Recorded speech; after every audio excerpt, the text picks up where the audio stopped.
So in this video today, I want to talk about injuries and what to do if you've tried many things to get rid of something and it just hasn't worked.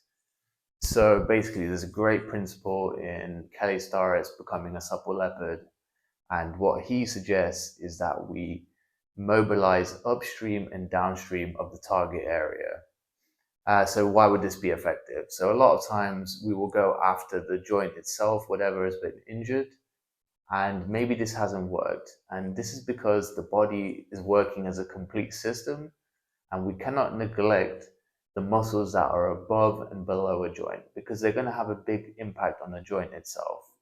So if we take an example like the hip flexor, if I go after hip flexor tightness, it could solve an issue that I have. But if it doesn't work, we have to consider that maybe my quads, my hamstrings, or maybe my core, my lower back, all the muscles surrounding the area are also having an impact on the joint.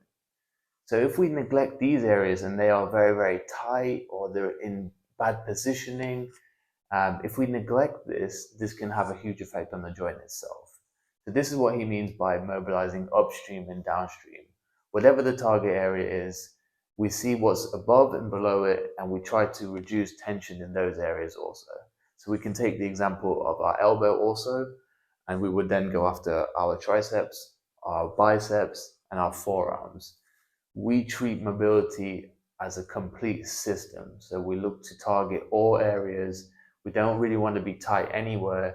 And we understand that injuries can come if we neglect the areas that are above and below a joint, not just the joint itself.